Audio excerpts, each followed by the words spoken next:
மனிதனுக்குள் மனிதனுக்கு கிடையாது. இறைவனுடைய அருளாலும் அந்த நம்மள படைத்த கடவுள் அருளாலும் நல்லா இருக்கிறேன். அதுதான் யாரு சொன்ன வணக்கம் என்று சொன்னால் வாழ்வுதரும் வணங்குகிற பிள்ளை நான் செழித்தோங்க. எவ்வளவுதான் நம்ம கிட்ட செல்வங்கள் இருந்தாலும் சொத்து சுகமும் ஆடை ஆபரணம் தனதானியம் மாடா மாளிகை கோடாகோபரோடு சொல்லக்கூடிய பொருள்களை சேர்த்து வைத்திருந்தாலும் முதல்ல நமக்கு என்ன பெரிதுன்னா மரியாதை தான் பெருசு. வந்த உடனே பெரியவங்களா இருந்தாலும் வாங்கன்னு சொன்னாங்க, மரியாதை. அது மரியாதை. வாங்கன்னு சொன்ன மரியாதை, வாடான்னு சொன்ன மரியாதையா? வாடான்னா உடனே போடாங்கிற காலம். ஏன்னு சொன்னா அப்பேர் வெட்ட மரியாதை இப்பேர் வெட்ட சபையில் எனக்கு கொடுத்தபடினால எந்தெந்தைக்கு தீர்க்காயில் வெற்றி சுவேட்சபதி அத்தனை வாழ்வாயில் உனக்கு வருமானத்தை கொடுத்துருக்கிறேன். நோய் நொடி எங்க இந்த வாய போனாயா? என்னையா நோய் நொடி? அதான் இப்ப வண்டு கடி முத்திக்கிச்சு, உப்பு நீர் இருக்குது. மனிதனுக்கு கட்டுப்பாடுன்னு ஒண்ணு இருந்து விட்டால் எந்த நோயும் வராது. பிரஷர் இப்ப ஆரம்பிச்சிருக்குதுங்கிறாங்க. வரும். பிரஷர் வந்தாலும் சுகர் வந்தாலும் வண்டுக்கடியாக இருந்தாலும் உடல்ல படர் தாமரையா இருந்தாலும் எய்ட்ஸ் நோவா இருந்தாலும் எது வந்தாலும் ஒரு மனிதனுக்கு இப்ப கொலைவெளி வேலை வந்துகிட்டு இருக்கு வரும். ஏன்னு சொன்னா கட்டுமானம்னு ஒண்ணு இருந்தா அளவுக்கு மீறி சாப்பிட்டா அதுவும் விஷம் ஆயிடுன்னு சொன்னா. கட்டுமானமா இருந்தாலும் இந்த உலகம் நம்மள இருக்க விடலமா? இருக்க இல்ல. எத்தனையே பேரு பார்த்து கெடுக்க நினைத்தாலும் நம்மள அறிவியலால் அதை செயல்படுத்தி திருந்த நினைக்கிற ஒரு மனுஷன் இல்லன்னா சின்ன பிள்ளையா இருந்தாலும் ஒருவர் சொல்ல. கடலூர் மாவட்ட வேப்பூர் தாலுக்கா என்ன கீழே குறிச்சி என்றால் மச்ச நாட்டுக்கு சமத்துவமான நாடு. அப்பேற்பட்ட நாட்டிலே எதற்காக ஐயா இன்றைக்கு தெரு குத்து வச்சிருக்கிறார்கள்? ஐயா பள்ளி ஆசிரியர் மறைந்தார். பிறக்கிறது ஒரு நாள், கொஞ்ச நாள் இருக்கிறது ஒரு நாள், திரும்ப போறது ஒரு நாள். 3 வாழ்க்கைத்தான் மனிதனுக்கு. பிறக்கும் போது நம்ம எந்த ஒரு பொருளும் கொண்டு வந்ததும் கிடையாது. இறந்து சுடுகாட்டுக்கு போகும்போது எந்த பொருளையும் கொண்டுகிட்டு போனதும் கிடையாது. இந்த உலகத்துல இந்த கண்ணை மூடிக்கிட்டா என்னங்கிறது தெரியவே தெரியுது. அதுக்குள்ளே என் வீட்டை சேர்த்துக்கிட்டா, என் காட்டை சேர்த்துக்கிட்டா, ஆட்டை சேர்த்துக்கிட்டா, அதை சேர்த்துக்கிட்டா, இதை சேர்த்துக்கிட்டா, இடத்துக்காகவும் மண்ணுக்காகவும் மனைவிக்காகவும் பிள்ளைக்காகவும் அதுக்கும் இதுக்கும்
படுக்குன்னு கடிப்பாங்க. பல்லு இல்லாதவரை மாவு பொருள் தான் சாப்பிடுவாங்க. ஆமா. அப்ப எப்படி எழுதிருக்காங்க பாருங்க பாட்டை. பல்லு இருக்கிற வாயில பொறி மாவை பிடிச்சு வச்சு இப்படி ஒரு படி மாவு அள்ளி இந்த வாயில போட்டா இந்த பல்லோடு பல்லு தேங்கிக்குமா? நவ கூட வெளியில வராது. இந்த பல்லுல போட்டா பல்லு இல்லாத வாயில அள்ளி போட்டா தேங்கிறதுக்கு பல்லு இருக்கா? இப்படி அள்ளி போட்டு பூத்துரு காத்து இப்படி வாய் மூடும் போது காத்தா வெளியில வருமா? அவ்வளவு நேரத்துல தான் உன் உயிர் போகுதான். அதான் பொக்க மகிழ் பொறிமாவு நீ பிறந்தது போகுதாடா பகல் ராவு ஊத்தையிலே வரு சாவு திடமேது. படுத்திருக்கும் போதோ நடந்து போகும்போதோ உட்கார்ந்து இருக்கும் போதோ எந்த இடத்துல எந்த நேரத்துல யாமமோ ஜாமமோ உன் உயிர் ஒண்ணு விட்டு பிரியுது உனக்கே தெரியாதா? காய திருமண்ணோடி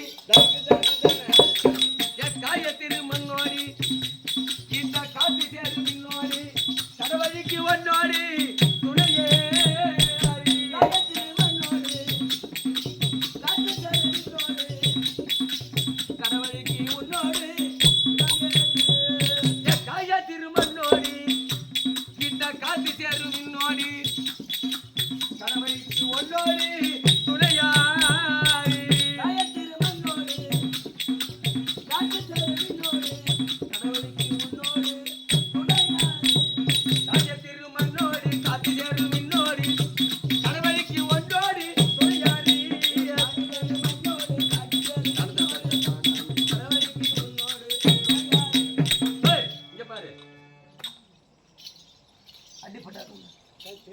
இந்த உயிர் பிரிந்த உடனே நம்ம உடல்ல இருக்கக்கூடிய காற்றானது காத்தோடு காத்து அப்ப கலந்துக்குதான் போயிடுது.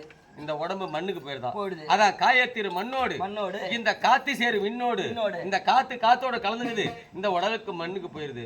காயத்திரு மண்ணோடி காத்து சேரு விண்ணோடி கடவழிக்கு ஒன்னோடி துணையா